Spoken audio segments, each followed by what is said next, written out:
In other news, the Los Angeles Lakers, the other NBA finalists from last year, also got eliminated by the Phoenix Suns. Tell me your thoughts about that series first, and then secondly, we'll get into the Anthony Davis situation. um, I picked the Lakers to win that series. When AD went down, I knew they couldn't win that series. I brought it up to you. I said it would it would be different if the Lakers went in as the number 1 or 2 seed and they were playing number 8 Phoenix. It's a different mentality, but that's not the case. Phoenix has been good all year. They've been number 1 or 2 most of the season, and they played with the confidence like they could beat them with AD anyways. But when he went down, to me, there was no question on who was going to win that series. You had like the leadership of Chris Paul to make sure they didn't fall into the dumb kind of traps and situations a young team might fall into to make that series more dramatic. So I think having him there helped solidify it, even though, with the arm injury, he was a little not at 100%, I guess you could say. But Devin Booker played well enough to where, and the rest of that team, Aiton, um, they played like they were supposed to. And Devin Booker lit the arena on fire almost every game. So kudos to those guys. They deserve to be there. They deserve to be probably in the Western Finals. But this series is going to be tough. This next series is going to be way tough for them. So both teams. But I think a lot of it has to do with the quick turnaround for this season. Those two teams had to play longer and deeper, the Heat and the Lakers, than any other team, and then turn right around. I think the fact they were both there last year is. I know Lakers fans expected the Lakers to be there, but I didn't expect them to win the championship their first year. So it's kind of like they're ahead of pace, and then no one expected the Miami Heat to be in the finals last year. So that one hurts. If you're a Heat fan, I think a little bit more because you didn't get the championship and you took a big step back this year.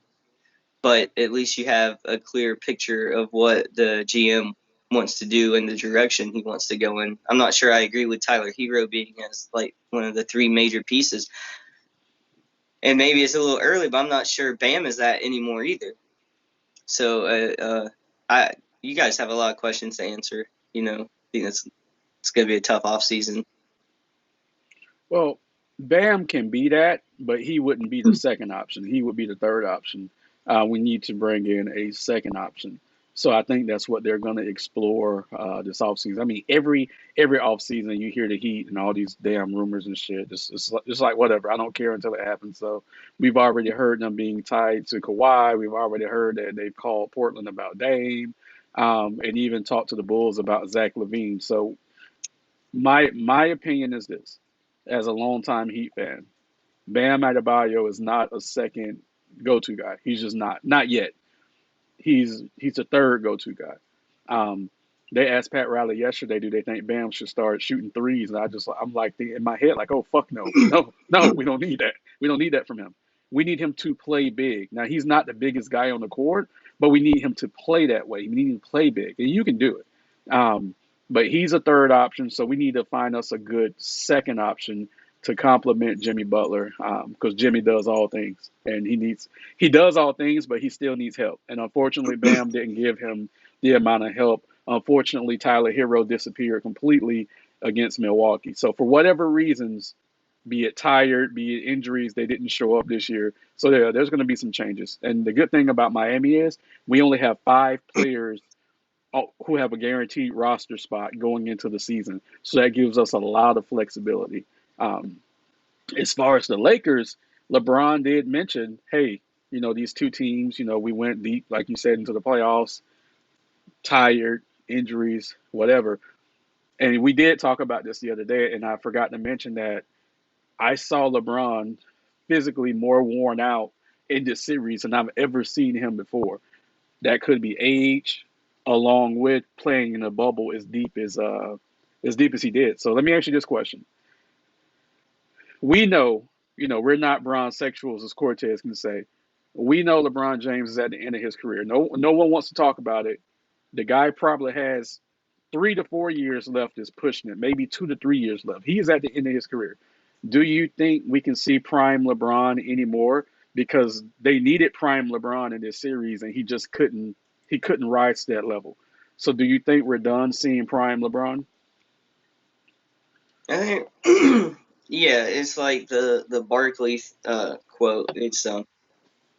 And it's still great. Like if you look at like LeBron's seasonal stats, he's still like yeah, he's up there in the top 1% of players or whatever. It's still impressive, but he's not. I don't know unless it's against a really bad team if he has what it takes just on his own to have greatness for a series. You can't. It's just too Right, much to ask for him at this point. Yeah, I do agree with right, that. I don't know how many seasons he's got left because I mean we just don't know the capacity in which he wants to keep playing and everything. But I would initially agree 3 to 4 seasons with minutes and impact kind of winding down a little bit and depending on how injured he gets. But you got to think he's going to be in the playoffs every year. He is gonna play that extended time every year. But yeah, it's time for him to start winding down a little bit. Unfortunately, um, the Lakers probably only have another couple seasons to really capitalize and get a championship with him. But I don't think he can be great all the time and lead the team by himself. He can still have great nights, like Barkley said, but he can't keep up that production. The age thing, it's just gonna catch up to him. It happens. yeah. I'm a proponent of allowing athletes to age gracefully.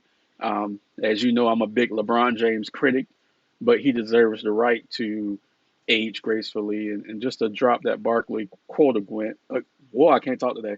To drop that Barkley quote again because it was so profound. At the end of his career, he said he's not a great player anymore, but some nights he can still be great. And I think that's how we have to look at LeBron James. And a funny story is, when Shaq was in Miami, even though he played a few years in Phoenix and even 1 year in Boston after his Miami years, his last dominant stretch was when he was in Miami. And he started playing horrible. We're talking about Shaquille O'Neal, but he would have some games where he would score 10 points, 15 points. His career average was like 29, okay? So, but Shaq would have about 5 games a year where he would have to play against a rookie center, and then he would drop 30 and 20, and then everybody's like, "Oh, Shaq's back, Shaq's back," and then the next game he's like 15 points again. So yeah, Yeah. LeBron deserves to age gracefully, to age out, and I think that process is starting now.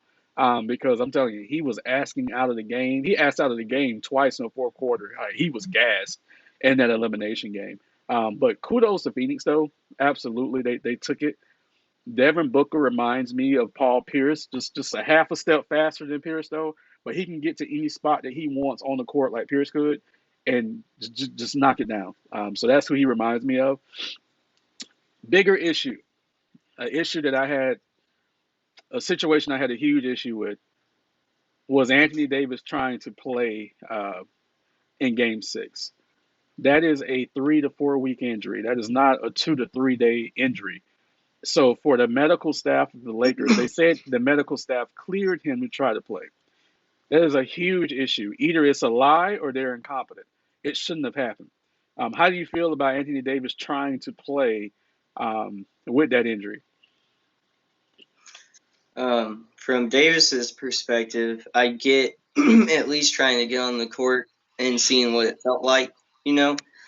But with that being said, it should have ended earlier in the day at the Hmm. practice facility. Once they actually saw Davis moving, unless they gave him something and he moved better earlier, what I saw on the court, there is no way he should have made it out of like a practice facility. Right, He shouldn't have been dressed ready to go because it didn't take a lot to see like a few movements from him and to see how uncomfortable and how right. limited he was, and that was just the eye test on TV. So um I don't know what kind of pressure these medical teams get from the higher ups or the management and the team ownership. But my opinion is he shouldn't even have been dressed for the game. Like, if you saw him earlier in the day, there's no reason why you should have cleared him.